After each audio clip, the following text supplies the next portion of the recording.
What is up, and welcome to SGPN's The Daily Dog. I'm your host, Britton Hess. I'm here with my favorite Underdog fantasy pick and plays for Thursday, June 26, 2025. If you're new to Underdog Fantasy, sign up with promo code DailyDog for a 50% deposit match bonus worth up to $1,000. That is the best deposit match bonus out there, so you might as well take advantage of it.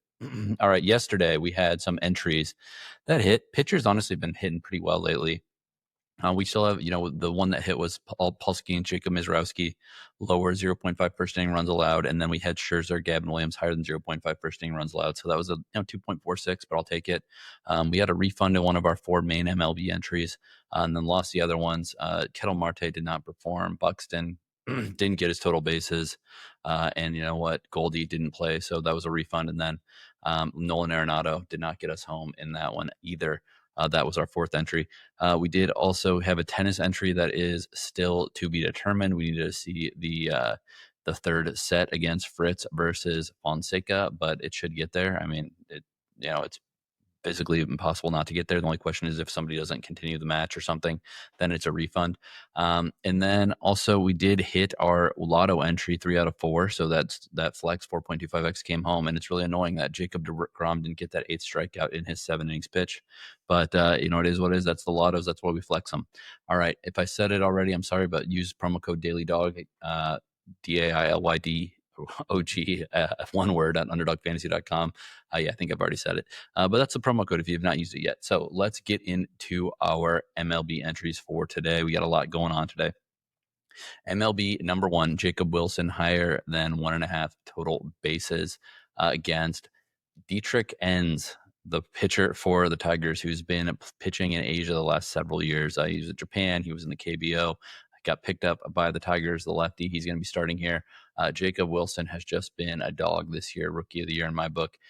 Jacob Wilson is a dominant hitter. He has hits for power. He hits for contact. So give me higher than 1.5 total bases for Jacob Wilson. Pairing it with Vladimir Guerrero, higher than 7.5 fantasy points for the Blue Jays here.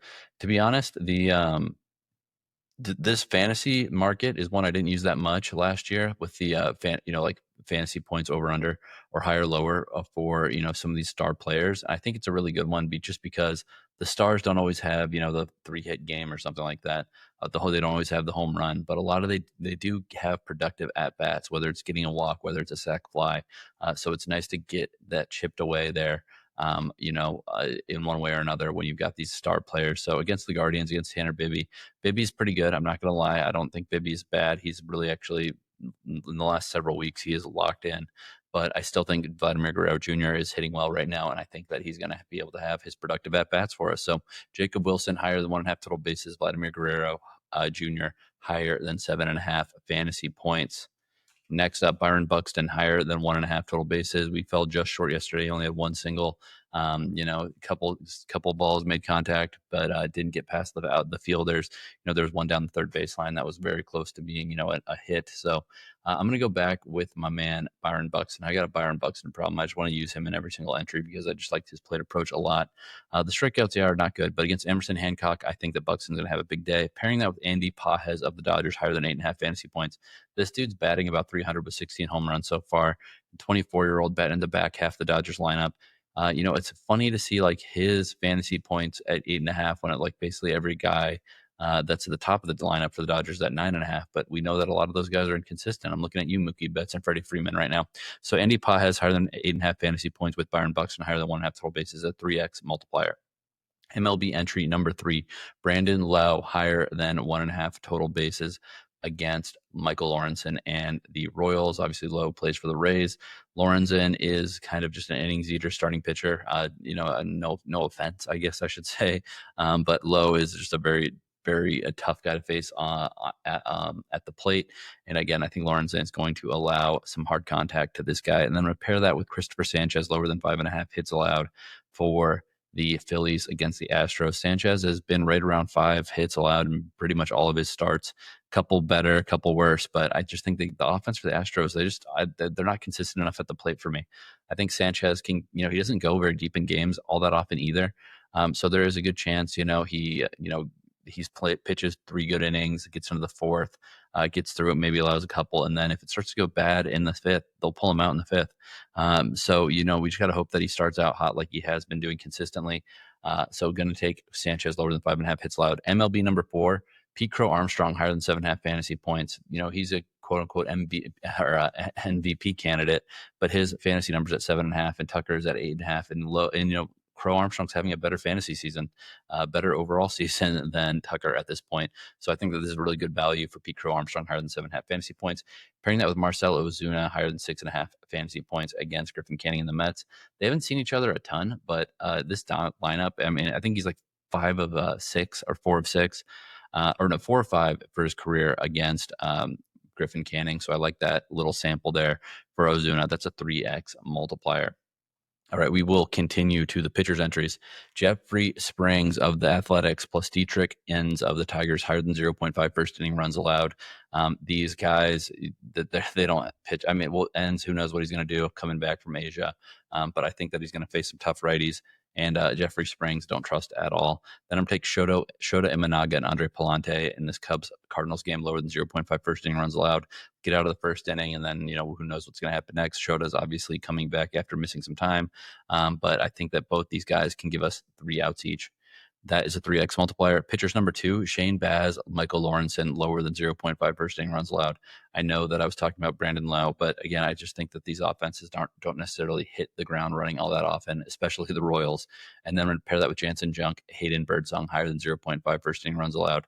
I think that this game is going to be a little bit of all bets are off, and the Giants are going to be going after it. So 3.21x multiplier on that one. Soccer entry number 1, Michelle D. Gregorio higher than 3.5 saves. It's a game that's being played that is I don't know if this is the correct correct word, but I think that it's a game that doesn't really matter for these teams. They're both moving on to the next round, so I think there's gonna be a lot of shots on goal, just kind of throwing them out there, seeing what sticks, because it's not of a consequence. So I think he's gonna have an opportunity to make some saves. And then I'm gonna take Khalid Issa higher than 1.5 goals allowed. Khalid Issa is another goalie. I'm sticking with a lot of goalies today, if you have not noticed. Next up, Khalid Issa, the goalie for the Alain squad against Wadad. Alain hasn't scored yet. Wadad has actually scored. And I just think that this is another, kind of exhibition game that's being played here. Both these teams are out of it. I think that there's going to be more goals scored because, man, these teams are finally playing against somebody who's in their own weight class. And I think that they're going to want to, get some offense going. 3.19x multiplier on that one. Soccer entry number 2, we're going to go with Yassine Bounou higher than 0.5, 1.5 goals allowed. Apologies for the way I'm pronouncing it, but Yassine Bounou is the goalie for Al Hilal. I think that Pachuca, they had 10 shots on Courtois in their last game. They're going to get goals or shots on goal, and I think that he is going to concede one early. Pachuca is just, it's been a tough run so far. They're eliminated, nothing to lose, so throw the shots on net. Then I'm going to take Thibaut Courtois higher than 2.5 saves for for Real Madrid. Thibaut Courtois, sorry, I'm just like bouncing through all these different languages and I cannot pronounce these names very well. Back to back. Thibaut Courtois higher than 2.5 saves though against a real Red Bull Salzburg. Salzburg again, they one of these teams could be missing out on the next round. So they really do need to play well here, is what I will say. They can't just let this thing slide on by. So there is, because if Al Hilal beats Pachuca, they are going to be advancing. Real Madrid and Salzburg, if one of these teams loses, they are going to not be advancing. So there is a world where we go to, tie breaks and goal differential and all that stuff.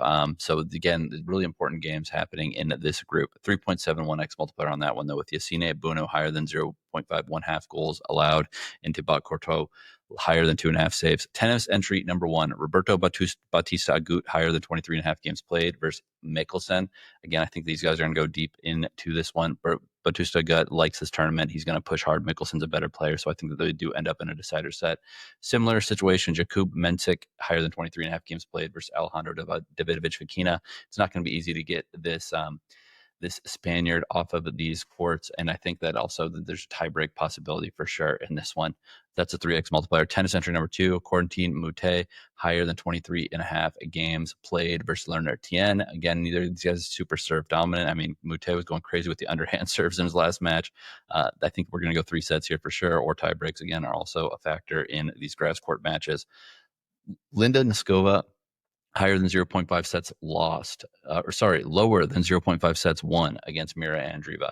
Linda Noskova, lower than 0.5 sets won against Mira Andreeva. Sorry, Underdog changed up how they list some of this stuff, so that's why I was stumbling over it. But that's a 3.39x multiplier with Noskova not to win a set versus Mira Andreeva, and Moutet and Lerner Tien higher than 23.5 games played.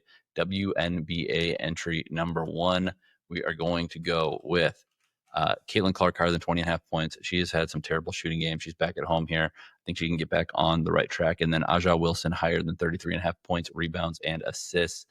This is 0.9x multiplier. She had 34 in her last game. She is, again, it's a back-to-back. It's a little scary, but I think that she's rounding into form after missing some time with that head injury.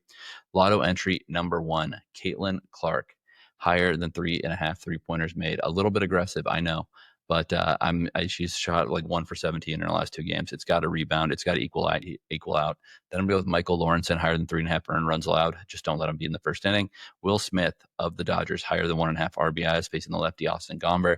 Seiya Suzuki, higher than 0.5 RBIs against Andre Pallante. 30.66x or 18.39x if it goes 4 for 4 on the flex. 4.1x if it goes 3 to 4 on the flex, which is what we hit yesterday. Dong Squad number 1, Brent Rooker, higher than 0.5 home runs. Andy Pajes, higher than 0.5 home runs. Kyle Tucker, higher than 0.5 home runs. 97.49x or 48.74x / 8.33x if you flex it. Dong Squad number 2, Bobby Witt Jr. I don't like Shane Baz. That's the pitcher for the Rays. Jordan Beck, higher than 0.5 home runs against old man Clayton Kershaw. Luke Raley, higher than 0.5 home runs against Woods Richardson. 99.58x, flex it. 49.79x if it goes 3 for 3, and 7.94x if it goes 2 out of 3. And then you got to throw in the golf one. And I got to be full transparency. I literally just look at Wes Reynolds at Wes Reynolds 1 on Twitter for my golf insight, and go to vsin.com/golf and you can read his whole article. I took Colin Morikawa, tourney finishing position better than 10.5, and I took Emiliano Grillo, higher than 0.5 made cuts, 2.52x. Nothing too crazy there, but we're trying to make some money, and that's how I'll go out. So good luck on your picks today. Use promo code DailyDog if you're new, and let's make some money.